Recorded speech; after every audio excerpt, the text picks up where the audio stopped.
Bonjour et bienvenue dans le numéro 35 de Jaf ta mère, l'émission de l'association Équité Parentale avec Stéphane sur RLP depuis le Périgord. Aujourd'hui, la suite du numéro spécial placement avec la seconde partie de la conversation avec Maître Hamas. Pour rappel, dans la première partie, nous avons évoqué qui était concerné par les placements, avec quelques exemples, pourquoi cela fonctionne mal, et nous avons commencé à aborder la proposition de loi. Nous avons appris qu'il y avait 170 000 enfants placés en France pour 60 000 détenus, et que les services sociaux ne respectaient pas les procédures, se plaçaient dans l'opacité, étaient jugés partis avec la justice qui déléguait toutes leurs décisions, en fait, au rapport qu'ils recevaient, mais qu'ils ne communiquaient pas aux parties tierces. Auparavant, nous allons avoir un témoignage de la semaine, des nouvelles d'Arnaud que l'on suit depuis le début de son affaire, parce qu'elle est vraiment caractéristique dans son injustice et tous ses dysfonctionnements. Voilà, effectivement, les placements. La réalité crue de la France du 21e siècle, c'est juste après ça. Voici maintenant le témoignage de la semaine.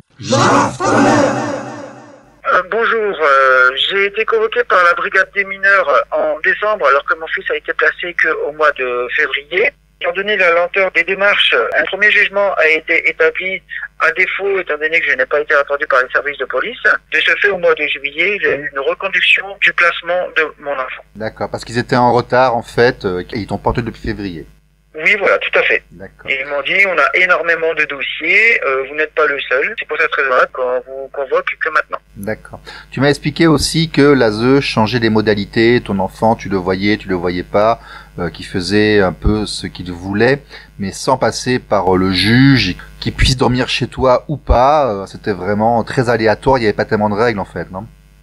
Oui, tout à fait. C'est surtout par rapport à l'intitulé du jugement. Le jugement dit que j'avais des droits modulés, c'est-à-dire à l'appréciation des services de l'ASE. Donc, si l'ASE décidait de m'arrêter mes droits de visite et d'hébergement, ils avaient tout à fait le droit de le faire. Pour moi, c'est ni plus ni moins que open bar, en fin de compte. D'accord, donc ils ont complètement délégué leur responsabilité à l'ASE, qui en fait fait ce qu'elle veut sans repasser par... c'est eux qui sont décisionnaires, jugés partis. Et tu me dis aussi que par rapport aux documents que tu reçois, les informations sont parfois manquantes ? Ils sont pas manquantes, ils sont dissimulés volontairement. Explique-nous. Vis-à-vis des documents que j'ai eus pour l'inscription de mon fils à l'école, beaucoup d'informations ont été cachées volontairement, telles que les coordonnées complètes de la famille d'accueil, les coordonnées de la personne qui est habilitée à être contactée ou à aller chercher mon fils à l'école. Ce sont aussi des coordonnées qui sont cachées volontairement parce qu'il y a bien le nom de famille, un numéro de téléphone qui commence bien par 06 quelque chose. Ces informations-là ont été cachées volontairement par les services de l'ASE. Alors on va rappeler que un juge des affaires familiales a donné la garde au départ à ton ex-conjointe et que tu avais un droit de visite de 2 week-ends par mois et la moitié des vacances scolaires. Qu'ensuite, en février, tu as récupéré ton petit avec la marque des 5 doigts sur la joue gauche et qu'à la suite de ça, tout le monde s'est un petit peu enflammé, qu'il y a eu le confinement, que t'as pas pu le voir, tu savais pas où c'est qu'il était. Il en est aujourd'hui à sa combien de famille d'accueil de foyer, là, 5e ou 6e? Il est à sa 5e famille d'accueil. Et il est passé par un foyer. Et puis que, comme t'as pas été entendu par les différents services dans les bons délais et tout, plutôt que de mettre l'enfant chez toi, il est placé, et puis toi, tu as accès, et effectivement, pas grand chose, quoi. Voilà, tout à fait. J'ai mon fils que 8 heures par semaine, sans compter que j'en passe 5,5 dans les transports en commun. La juge des enfants m'a reproché de trop m'investir pour mon enfant et m'a dit aussi ouvertement que le dossier l'en cassait les pieds parce que je suis un père qui s'investit de trop pour son enfant et qui fait trop de démarches. Super. Bon. Écoute, bon courage à nos merci, tiens-nous au courant. Merci. Merci beaucoup. RLP. Radio libre en Périgord. Voici donc maintenant la seconde partie du dialogue avec Maître Hamas sur les placements qui va démarrer directement sur la suite de l'explication de la PPL déposée par lui et son cabinet il y a quelque temps. On a aussi un problème pour avoir les budgets. Est-ce que vous avez considéré dans votre PPL de demander un éclaircissement, une visibilité? Oui, mais attendez, moi je suis pas journaliste. Non, je pardon, m'en fous du budget. Bien sûr. Moi, je suis pas journaliste, donc je m'en fous du budget. Moi, je défends des gens. Je veux pouvoir avoir accès à leurs documents. Donc dans la PPL, on demande à ce que le rapport, on l'ait un mois avant. Et un autre truc qui est pour moi fondamental, c'est qu'il faut arrêter le huis clos. À un moment, on a dit il faut protéger le huis clos. Je vous explique pourquoi. Cette loi qui prévoit la défense de l'enfant en danger, c'était prévu pour les enfants qui étaient violés, pour les parents impécunieux, pour les situations extrêmes. Oui, donc on passait par-dessus les droits de ses parents parce qu'ils étaient indignes. On a convenu que c'était pour les enfants. On convient que pour les enfants, c'est toujours à huis clos. D'accord. C'est toujours à huis clos. Et plus ou moins, c'est bien. Mais c'est pas si bien que ça. Parce que le huis clos ne protège pas l'enfant. Il protège les gens des services sociaux et les magistrats qui sont là, vous savez, à certaines audiences, maintenant que je vais beaucoup à certaines audiences, j'entends des trucs que je n'ai jamais entendus, ni en correctionnel, ni aux assises. Je suis un vieux briscard. Moi, les assises, j'y vais une fois par an avec un plaisir ou deux, que je ne dénie à personne. Je vais aux assises, je prends une semaine et je me régale. Il y a une loyauté, chacun respecte l'institution dans laquelle nous sommes. On va se frapper judiciairement, oralement pendant une semaine, mais les uns et les autres, on va respecter notre institution.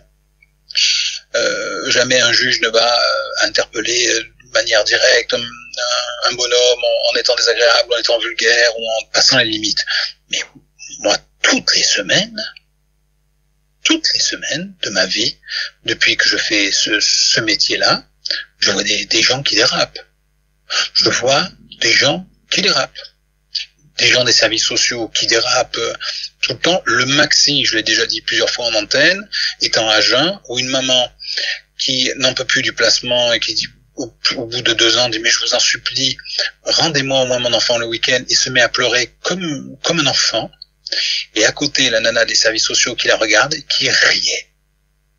Ça, en audience publique, vous savez, là on parle beaucoup de filmer ou non les flics dans la rue, mais si on filmait les audiences auxquelles j'ai participé, il y a beaucoup de juges qui seraient suspendus, il y a beaucoup de gens des services sociaux qui seraient très en difficulté. Ouais, c'est une demande d'association aussi, ça. On voudrait que l'audience soit filmée, qu'elle soit stockée. Comment contourner le truc? Non pas qu'elle soit publique, parce que nous ne souhaitons pas que tout soit public. Comment contourner le truc? Ça peut pas être public, mais il faut qu'il y ait un représentant du défenseur des droits.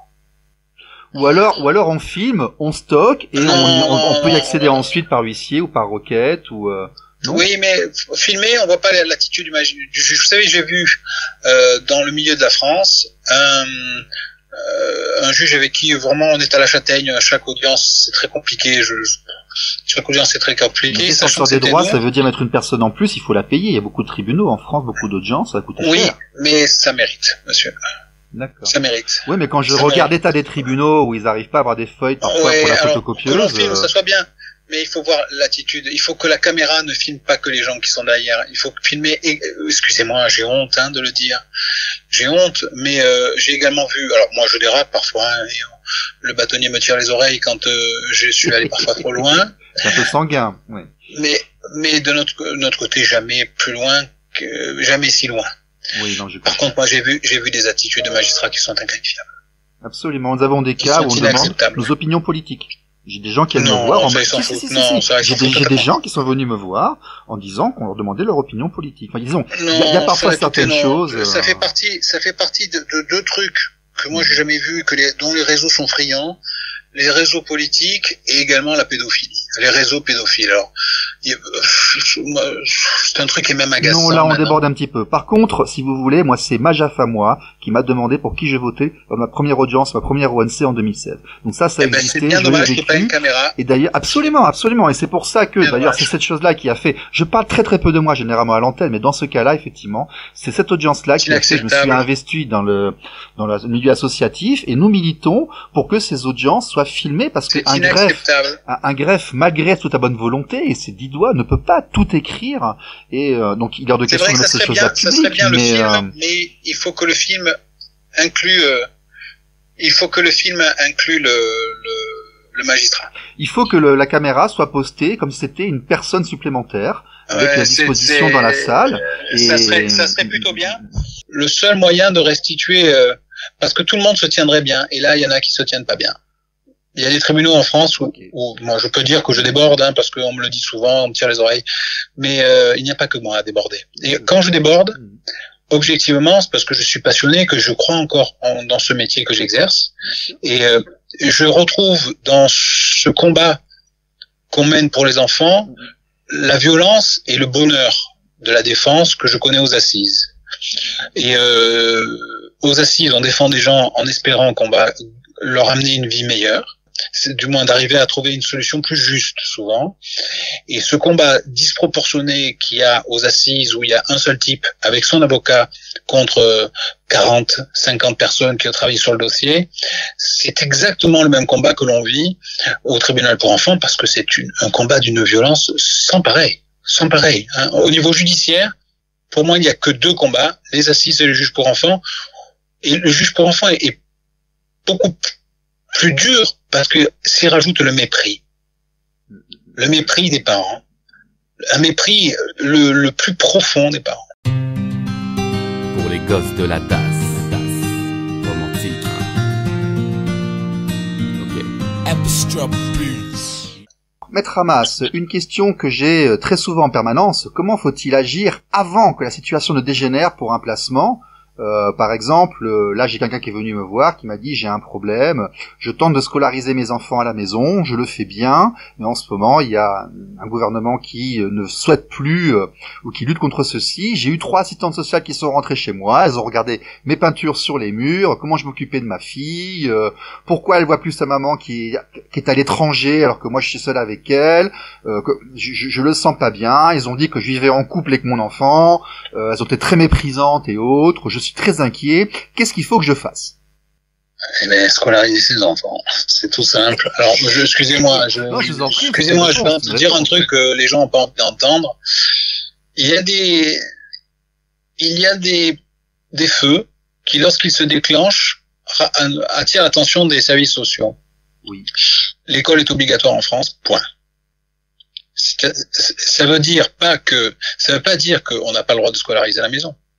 Ça veut dire que les enfants qui sont hospitalisés parce qu'ils sont gravement malades, qui ont la leucémie, ils doivent suivre le même enseignement que ceux qui sont à l'école. C'est ça que ça veut dire. D'accord.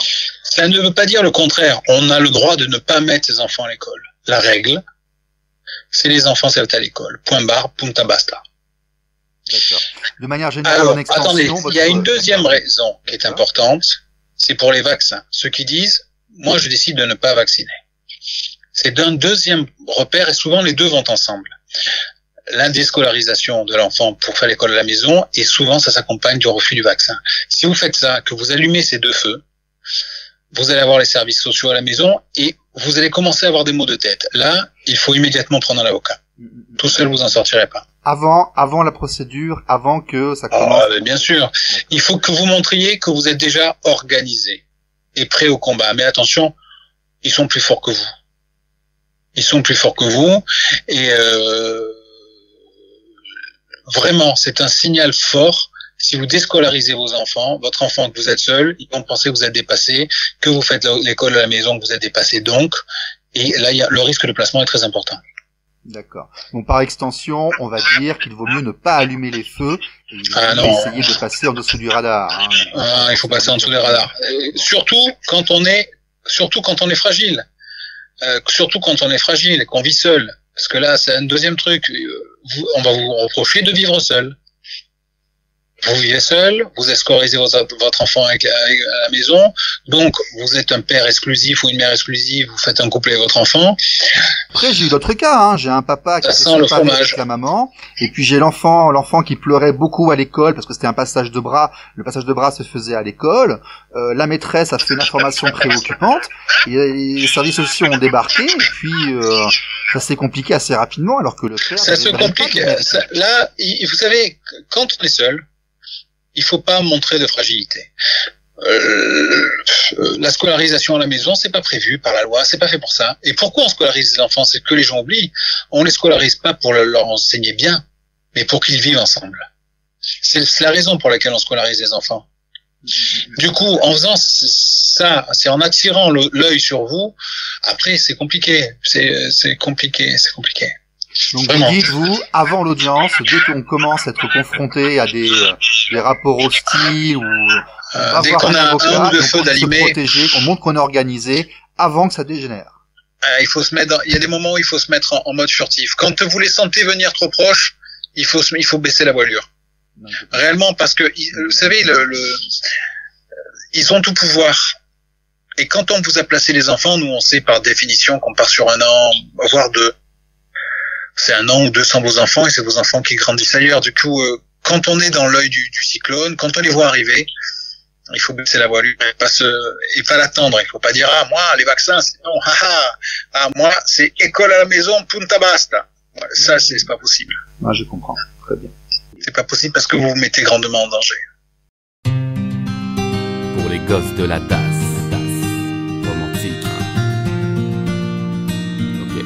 Abstract Blues. Maître Hamas, vous me disiez en antenne que vous aviez fait du familial également, de la gestion de divorce, de conflits parentaux. Vous indiquiez qu'une grande partie des dossiers que vous avez provenaient de parents qui s'entendaient difficilement. Pensez-vous que l'affaiblissement des droits parentaux en France, avec une énorme augmentation de l'intervention des services sociaux et de la justice, est une des raisons de l'augmentation du nombre d'enfants placés? Ah non, je pense pas du tout ça, moi. Vous pensez pas ça? D'accord. Ah non, pas du tout. Moi, je pense que le JAF est de mieux en mieux en France. D'accord. Que il a ouvert plein de champs qui n'étaient pas ouverts avant. D'abord, il a permis la résidence alternée, ce qui est une embellie pour les parents. Vous savez, que vous ayez l'enfant. Loi de 2002, Ségolène Royal. Oui, que vous ayez les enfants du vendredi au vendredi, ou un samedi sur 2 du vendredi soir au lundi matin, plus un mardi sur 2 du mardi soir au jeudi matin, c'est plus simple. La résidence alternée, ça, il y a moins de points de contact entre les parents, du coup, moins de disputes, ça fonctionne vachement bien. Le JAF a ouvert de manière correcte les droits. Le JAF, ça fonctionne extrêmement bien en France. Alors les gens, on est toujours parfois perdants, mais il y a moins de perdants dans la mesure où on essaie de solliciter la résidence alternée. Donc le JAF s'est posé, le JAF est fait par des spécialistes. Vous êtes pour la résidence alternée? À l'usage, vous savez, en 30 ans, j'ai dû faire 1000 divorces. C'est ce que je demande, bien sûr. J'ai dû faire 1000 divorces, et ceux où il y a eu la résidence alternée, à l'évidence, le conflit s'est apaisé. Oui. Alors les gens vont dire oui, non, ce qu'ils veulent, mais à l'évidence, sur la plupart des dossiers, le conflit s'apaise. Le conflit s'apaise dès qu'il y a la résidence alternée, parce que chacun y trouve son compte. Alors que tous les autres moyens, soit amènent à voir moins son enfant, soit amènent des points de contact. Et les points de contact. Donc voilà, la résidence alternée, la conciliation, diminue les conflits, et donc diminue les risques de placement. C'est largement. Je pense qu'il n'y a pas de corrélation entre ça et ça. Moi, je pense tout simplement que ce qui dysfonctionne de manière importante en France, c'est les services sociaux. C'est les services sociaux qui sont omnipotents, qui donnent le conseil de placer de manière violente, sans recul. Par exemple, vous avez des parents qui ont un signalement de l'école en disant mais il y a un petit qui dort à l'école, il dort.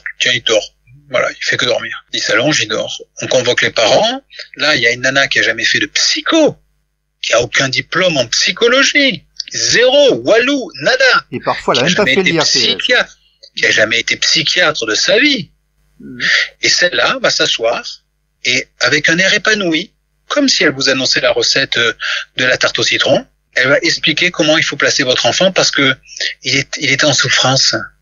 Il est en souffrance et c'est pour ça qu'il exprime sa souffrance en dormant. Voilà. Ce raisonnement-là... Donc il faut le mettre sur les matelas, les endroits où on fabrique des SDF, c'est là qu'il faut le mettre. Et surtout les viols. Oui, parce que ce dont on ne parle pas, c'est qu'un enfant placé, comme on n'a pas de pognon, il y a les foyers.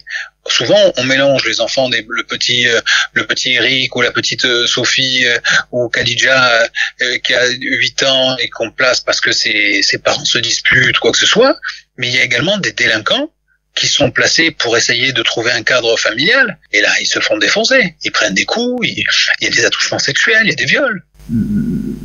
Et vous savez, il y a tellement de viols, il y a tellement d'attouchements sexuels que c'est totalement banalisé. C'est-à-dire cet empressement à aller mettre des enfants qui parfois ne vont pas si mal que ça dans des environnements qui de manière évidente seront pires pour eux. Ah mais c'est parce que pour moi je dis souvent qu'ils s'en foutent. Ils s'en foutent pas. Ils gagnent de l'argent. Ils se rendent aussi, je comprends. Ils se rendent pas compte. C'est-à-dire ils sont dans un autre univers. Perso, c'est ce que je pense. Les gens ne se rendent pas compte de ce qu'ils font. Les gens des services sociaux, alors on dit qu'ils sont formés. Bon, ils sont formés comme ma mère à peu près au saut à l'élastique ou au parapente. Hein. Alors oui, mais non. Oui, mais non. Moi, je refuse, je dénie à quelqu'un capable qui soit de poser un diagnostic psychologique. Je vous le dénie à vous comme je me le dénie à moi. Mais eux se l'autorisent. Par exemple, il y a un truc, c'est le syndrome de Munchausen par procuration. C'est-à-dire quand il y a un parent qui surmédicalise un enfant et que en fait, l'enfant n'a rien. Ce syndrome-là, il y a des magistrats, des gens des services sociaux qui le posent. Parce qu'une maman minerve à son enfant, elle lui met un corset, d'accord, sur les reins parce que il a une scoliose ou une syphose ou généralement il y a un docteur qui décide ça. Mais ce que ces gens ne veulent pas accepter, c'est que celui qui pose le diagnostic, c'est le médecin qui prescrit le corset. Ben oui, voilà, il y a un docteur à la base de ça. Et alors, vous savez, moi, j'ai déposé des plaintes là maintenant contre les médecins, puisqu'on est obligé de déposer plainte contre le médecin, en disant, toi, tu lui as fait mettre un corset alors qu'il n'avait pas besoin. Ah. Et tout ça à cause de Madame Martin, de l'ASE de Roche, qui a décidé, elle, sans aucune compétence, que la mère faisait un syndrome de Munchausen par procuration. C'est comme si vous et moi, on posait un diagnostic sur le cancer du foie. Est-ce que vous avez trouvé que ces gens étaient neutres et respectaient l'égalité homme-femme en fait dans leurs interventions, ou est-ce qu'il y a des oui, ils sont aussi mauvais, que les hommes et les femmes. D'accord. Oh, par contre, être un père isolé, c'est pas pire qu'être une mère isolée en fait. Non, pareil. Mais malheureusement, c'est souvent des mères isolées. Parce que de fait, c'est beaucoup plus souvent la mère isolée qu'il y a l'enfant. C'est souvent ça. Il fait pas bon en France être mère isolée. D'accord. Okay. Moi, j'ai aussi beaucoup de parents, de papas qui viennent, puis qui se plaignent d'attitude, ils se demandent ce qu'on leur reproche de leur nature. Vous dites, en fait, c'est pareil pour tout le monde. Pareil pour tout le monde. Branlé pour tout le monde. Pour les gosses de la tasse. Romantique. Ok. Bon, Maître Hamas, dites-nous, quel est votre regard sur l'avenir? Est-ce que vous pensez que ça va s'améliorer? Votre PPL, déjà, est défendu par quel groupe? Des indépendants? Ah, ils sont plusieurs. Alors, c'est déposé par des gens qui sont en PR. Oui. Mais c'est soutenu par, bizarrement, par les Insoumis. D'accord. Notamment, il y a des gens du groupe Fakir qui ont beaucoup travaillé avec moi du journal au début. C'est bien ça. Moi, qui nous ont, parce que moi, c'est des sujets qui font l'unanimité. Il y a pas des gens qui sont contre. Politique, c'est bien d'avoir des gens d'un peu partout. C'est totalement, du coup. Quand je suis allé à l'Assemblée nationale pour présenter mon projet, il y avait des gens de tous les groupes et qui étaient ébahis, effarés, qui étaient bouche bée de ce que je révélais. Moi, je suis venu avec mes dossiers où j'ai biffé les noms pour que les gens voient ce qu'il y avait écrit, que c'était inacceptable. Du coup, mon regard, c'est que ça va avancer. Il commence déjà à avoir peur. L'important, c'est que la peur change de côté. D'accord. Parce qu'à un moment, il va y avoir vous, sur le démarrage des débats, le fait qu'on en parle un petit peu, même si l'actualité occulte quasiment tout le reste, beaucoup de gens maintenant parlent de déplacement. Maintenant, ça avance. Ça avance. La peur change de côté parce que vous relayez les médias.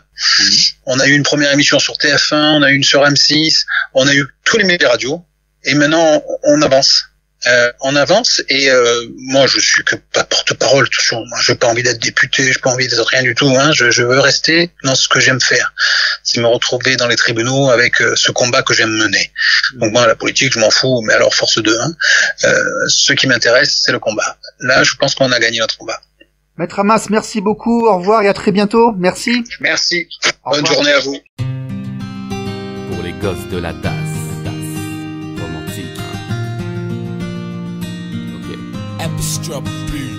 Il était 8h environ quand ces personnes sont venues me chercher. Je ne comprenais rien dans une voiture, ils m'ont balancé. Où allons-nous et pour quelle raison je suis parti? Je n'aurais jamais pensé qu'un jour on me retirait de ma famille. Arrivé dans des lieux spacieux, plein de dortoirs, les gosses qu'il y avait n'avaient pas la même histoire. J'ai raconté la mienne, d'un matin la mauvaise scène. Mon passé était sain, zen, à présent j'ai des chaînes. Retenu pour que mon bonheur ne puisse pas continuer. Le malheur est venu, j'ai su qu'il fallait pas être muet. Tous les soirs dans ma tête, j'enquêtais pour trouver la vérité. Dans un lit poussiéreux, des murs affreux qui m'ont motivé. Le temps passé et la souffrance me surpassait. Ma mère au bout du monde pleurait, je le ressentais. J'irais les points forts pour sortir de ce décor. Séparé de sa famille, quand on dit c'est pire que la mort. C'est dur, dur, les soirs je murmure. Maman, papa, j'ai des douloureuses ruptures. Je vois pas mon futur, loin de chez moi, entre quatre murs, enfermé.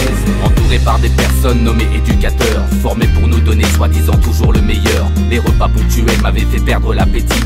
Les journées étaient longues, paralysées par l'ennui. Période scolaire, je marquais ma colère sur mes cahiers. Je ne voulais plus rien faire, mes bulletins étaient abusés. J'ai su par la suite que le juge des enfants m'encadrait, qu'il avait la cause de mon placement dans ses dossiers. Une rumeur disait que l'on est suivi jusqu'à 18 ans. Et cette rumeur était vraie, fallait vraiment être patient. Je ne recevais aucune visite de mes parents. J'étais tout seul dans une cour où jouait l'enfant inconscient. Quand un jour un courrier, une lettre m'a été donnée, où à l'intérieur il disait que chez moi j'étais en danger. Par la suite j'ai deviné que les gens qui nous entouraient étaient jaloux envers nous. La suite tu la connais. C'est dur, dur, les soirs je murmure. Maman, papa, j'ai des douloureuses ruptures. Je vois pas mon futur, loin de chez moi, entre quatre murs, enfermé.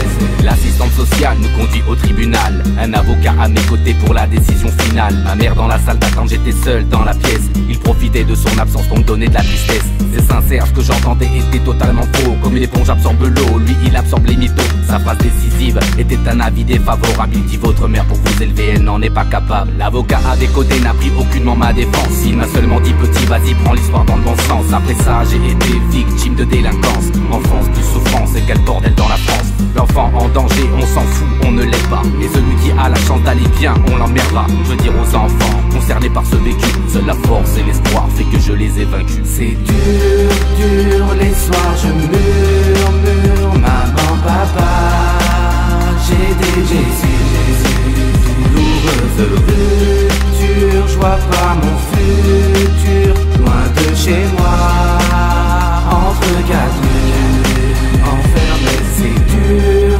dur, les soirs je murmure. Maman, papa, j'ai des douloureuses ruptures. Je vois pas mon futur, loin de chez moi, entre quatre murs, enfermé. Voilà, c'était le Jaftamer numéro 35 avec Maître Hamas sur les placements, un sujet difficile, émouvant et toujours autant inacceptable, où l'on se rend compte que tout part à volo, comme il le dit lui-même.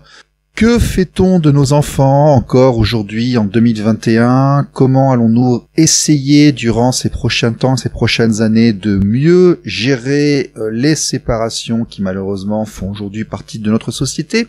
Cela a été l'occasion aussi pour moi de me remémorer cette audience de décembre 2016 avec cette petite juge blonde là derrière son bureau qui me regardait de manière hautaine en me demandant si par hasard je ne votais pas Front National ou Rassemblement National, car selon elle c'était contraire aux valeurs éducatives nécessaires pour avoir la garde de l'enfant. Enfin, c'était absolument hallucinant. C'est aussi la réalité, c'est ça la réalité des tribunaux, cela en fait partie. J'espère que c'était un cas particulier, je le souhaite grandement, mais c'est peut-être grâce à cette dame que je suis aujourd'hui en train de vous parler à tous et de tenter de changer le monde et la société pour la rendre meilleure. Je vous souhaite à tous d'excellentes fêtes de fin d'année. Les 2 prochains numéros seront des best-of, car nous avons été très remplis en 2020 avec Monsieur Jean-Pierre Winter, Raphaël Despart, Thierry Berger, Gérard Néran, plusieurs sommités avec leur page Wikipédia ou leur importance dans le débat actuel. Nous verrons cela le vendredi 25 ainsi que le vendredi 1er avec les best-of 2020. Portez-vous bien, au revoir.